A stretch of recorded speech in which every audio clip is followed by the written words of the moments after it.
Hey! Welcome to Ben G. Folktales. Today, we are going to start a story, titled Light from the Dark. Episode 1. Gbade. In the small, bustling town of Apin, lived a boy named Gbade. His world was a modest one, painted with the hues of struggle and resilience. Gbade's family, though poor in material wealth, was rich in values and discipline. His father, Mr. Gbade, was a stern but loving man who believed in the power of education, while his mother, Mrs. Inni, instilled in him a deep sense of self-esteem and dignity. Gbade's home was a humble three-room mud house with a thatched roof that barely kept out the rain. The walls, adorned with his mother's handmade crafts, told stories of hard work and creativity. Every morning, Gbade would rise before the sun, helping his mother at the marketplace before heading to school. His uniform, though worn and patched, was always clean and neatly pressed, a testament to his mother's meticulous care. School was not easy for Gbade. His classmates often mocked him for his shabby clothes and the patched shoes he wore. The children from wealthier families would flaunt their new books and fancy gadgets, while Gbade struggled with second-hand textbooks and a worn-out pen. Yet, amidst the jeers and sneers, Gbade's resolve only grew stronger. His parents had always emphasized the importance of education as the key to a brighter future, and he clung to their words with all his might. Every evening, after completing his chores, Gbade would retreat to a small corner of their room, where a flickering kerosene lamp illuminated his books. His father would sit beside him, despite his own exhaustion from working long hours at a construction site, helping Gbade with his studies.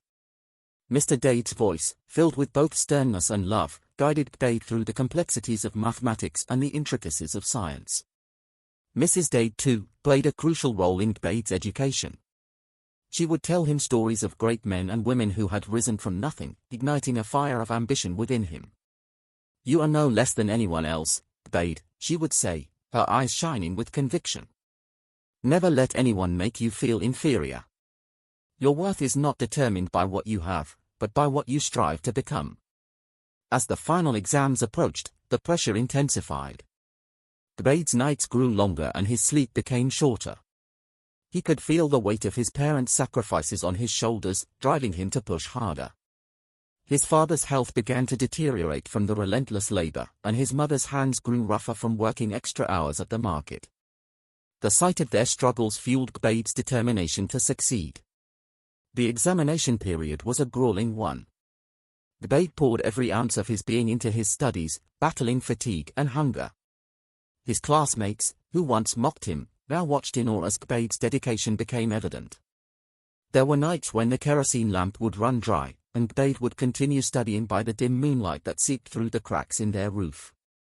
The exam came and gone as they waited patiently for the result to be released. Finally, the results were announced. The entire town gathered at the school, anticipation hanging thick in the air. Gbade stood amidst the crowd, his heart pounding in his chest. When his name was called, it was followed by a moment of silence and then a roar of applause. Gbade had not only passed his exams but had also emerged as the top student in the school. Tears streamed down his mother's face as she hugged him tightly. His father stood tall with pride.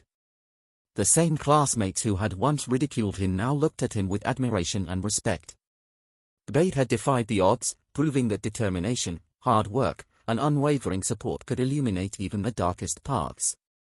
Gbade's journey did not end there. His outstanding performance earned him a scholarship to one of the best schools in the city. They all went back home with joy. Thanks for watching this episode today. Episode 2 continues on this same channel. Don't miss out. Stay tuned.